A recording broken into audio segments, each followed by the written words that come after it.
सबैजनालाई राधे राधे। आज चाहिँ हाम्रो घरमा हाम्रो हजुरबाको श्राद्ध थियो। हाम्रो हजुरबालाई सबैजनाले गाउँमा काइला ढकाल भन्दाखेरि प्रायःले अहिले पनि चिन्नुहुन्छ। र यसरी आज उहाँको श्राद्ध थियो। श्राद्धमा धेरैजना आउनुभएको छ। यहीँ काकाजी आउनुभएको छ हाम्रो। यहाँ अर्को काकाजी हुनुहुन्छ, उहाँ पनि प्रसाद पाउनको लागि आउनुभएको छ। धेरैजना पाहुनाहरू आउनुभएको छ। कोही दुल्लेजनबाट, कोही उखापुरबाट, कोही बडदुम्साबाट। यहाँ चाहिँ मेरो बुनु हो, यो चाहिँ उखापुरबाट आएकी हो। उसले चाहिँ घुमाएको रोटी म पनि पकाउन सिक्छु, त्यति साह्रो म जान्दिनँ भनेर पकाएँ। यो चाहिँ छोरीलाई, मेरो छोरीलाई आज कसले फेरि पूजा भन्दाखेरि आफै मेहन्दी लगाइदिन्छ, देखाउँदैछन् कति राम्रो लगाइछन् फेरि आफै। हेर्नु न, यी घुमाएको रोटी पकाउन जान्दिनँ, म सिक्छु भन्थे मेरो बुनले, तर राम्रो पकाउँदो रहेछ गोला पारेर।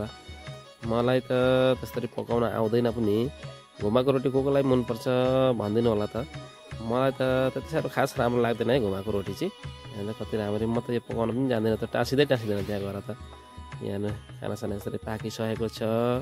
यहाँ हाम्रो ठुली फुपू हुनुहुन्छ, दुम्साबाट आउनुभएको। यहाँ मेरो श्रीमती छिन्, ढोग्दै छिन्। यसरी धेरैजना आउनुभएको छ। खुसी लाग्छ सबै आएको देख्दाखेरि। यसरी सबैजना मिलेर पितृको प्रसाद ग्रहण गर्नुहुँदैछ। कोही दिउँसै आउनुभएको थियो, कोही नभ्याएर अहिले आउनुहुँदैछ। यसरी सबैजनाले पितृको आशीर्वाद लिनुपर्छ है। राधे राधे।